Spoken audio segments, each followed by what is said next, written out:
안녕하세요. GTX 시대 돈이 지나가는 길에 투자하라의 저자 부동산 히어로입니다. 오늘은 김포 골드라인과 GTX-D로 예상되는 김포 한강 신도시의 미래라는 제목으로 현재 운행 중인 김포 골드라인을 중심으로 형성된 김포 신도시 내 아파트 가격 패턴을 분석을 해보고 GTX-D 노선 공사 진행에 따른 김포 신도시 내 파급 효과를 진단해보는 시간을 가져보도록 하겠습니다. 만약 김포 한강 신도시에 이미 아파트를 보유 중이시거나 향후에 투자를 고려하신다면 오늘의 영상이 상당한 도움이 될 것이라고 생각합니다. 영상이 도움이 되신다면 구독, 좋아요 한 번씩 부탁드리겠습니다. 김포 한강 신도시는 2기 신도시 중 하나로서 아파트와 주택 포함해서 약 5만 6천여 세대가 입주할 예정이고 지금도 활발히 공급이 이루어지고 있는 상태입니다.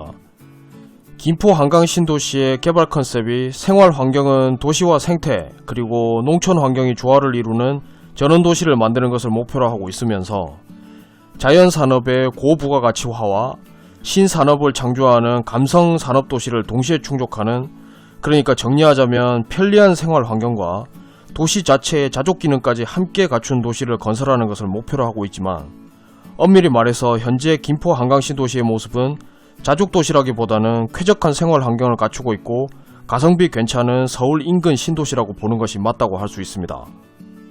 사실 지금 화면에 제시한 조건들은 김포 한강 신도시뿐만 아니라 모든 신도시에 공통적으로 해당되는 내용이 될 텐데요. 김포 한강 신도시의 아파트 가격이 상승세를 타기 위해서 갖추어야 할 조건은 다음 세 가지를 정리할 수 있습니다.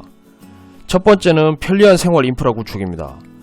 그런데 모든 신도시는 철저한 도시계획에 의해서 조성이 되고 김포 한강 신도시 역시 마찬가지이기 때문에 현재는 100% 계획한 모습대로 생활 인프라를 갖추고 있지는 못할지라도 시간이 흐를수록 자연스럽게 해소될 수 있는 문제라고 봅니다.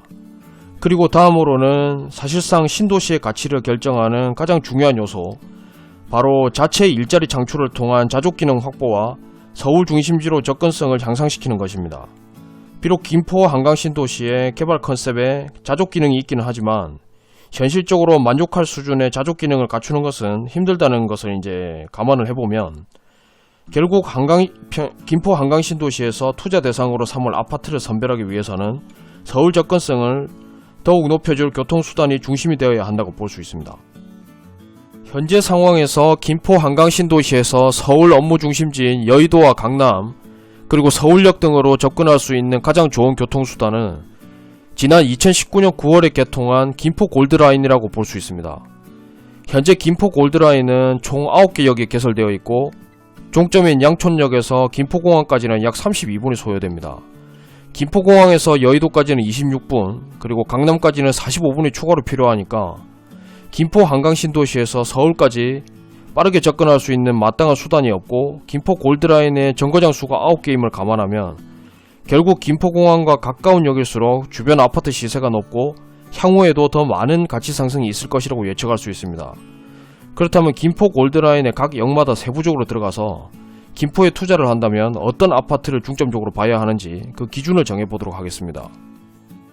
먼저 비슷한 시기에 준공한 아파트들 중에서 1000세대 이상의 대단지를 중심으로 김포 골드라인의 주요 각 역마다 초역세권 범위 내에 들어오는 아파트를 대상으로 현재 형성된 시세를 비교해봤습니다.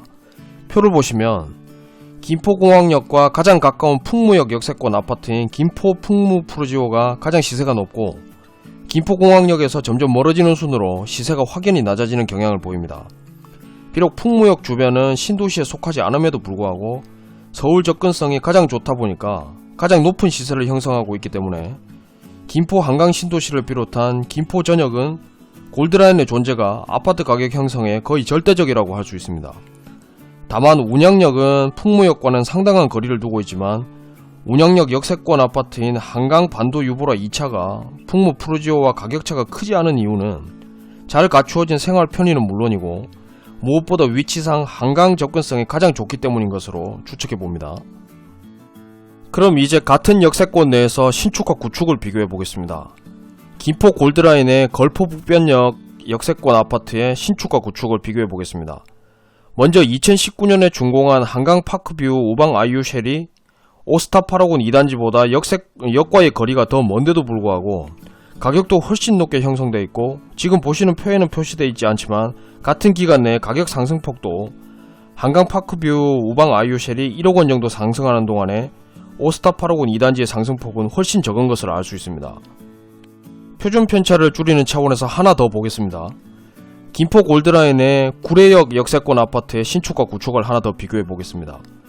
먼저 2018년에 준공한 한강 신도시 반도 유보라 5차가 호수마을 이편한 세상 2단지보다 시세도 훨씬 높게 형성되어 있고 같은 기간 가격 상승폭도 더 큰 것을 알 수 있습니다. 지금까지 데이터를 종합을 해보면 김포 한강 신도시에서 투자 목적으로 아파트를 매입하고자 한다면 가급적 김포공항과 가까운 역 주변을 선택하되 지금까지 가격 변동 추이를 봐서는 앞으로도 신축으로 수요가 집중되어서 가격의 이제 편차는 구축과 더 벌어질 것이기 때문에 아무리 투자 자금이 적게 들고 세대수가 많다고 하더라도 구축은 당분간 김포에서는 투자 대상에서 제외해야 한다고 정리할 수 있습니다. 다만 김포 한강 신도시에는 GTX-D 노선이 예정되어 있습니다. 김포 골드라인은 업무 중심지로 바로 도달할 수 있는 본선이 아니라 어느 한 지역에서 본선으로 이어주는 지선의 역할을 하는 노선에 불과하기 때문에 GTX-D 노선은 20분대에 강남까지 빠르게 접근할 수 있다는 점에서 같이 비교를 한다면 골드라인과 비교를 할 수가 없습니다. 그러나 아직은 구체적인 계획이 나온 것이 아니기 때문에 김포 한강 신도시의 아파트 중에서 어느 아파트가 역세권 범위 내에 들어올지는 알 수 없지만 만약 GTX-D 노선에 대한 구체적인 계획이 발표되면 GTX 노선을 중심으로 김포 한강 신도시 아파트 가격은 새로 개편될 것으로 보입니다. GTX에 대한 내용은 구체적인 내용이 이제 발표되는 대로 다시 한번 제가 영상으로 제작해서 구체적인 설명을 드릴 수 있도록 하겠습니다. 아직은 김포 한강 신도시의 공급이 완료되지 않았고 서울로 효과적으로 접근할 수 있는 대중교통수단은 골드라인이 유일하기 때문에 한강 신도시를 설명할 때는 골드라인이 중심이 됩니다. 자족 기능이 없는 김포 한강 신도시는 교통개발 호재에 의해 큰 폭으로 시장이 변할 수밖에 없습니다. 예비 투자자라면 앞으로도 교통개발 호재 소식에 이제 더욱 귀를 기울이고 그에 따라 탄력적으로 대응할 수 있도록 준비를 하는 것이 필요하다고 봅니다. 영상 끝까지 시청해 주셔서 감사합니다. 감사합니다.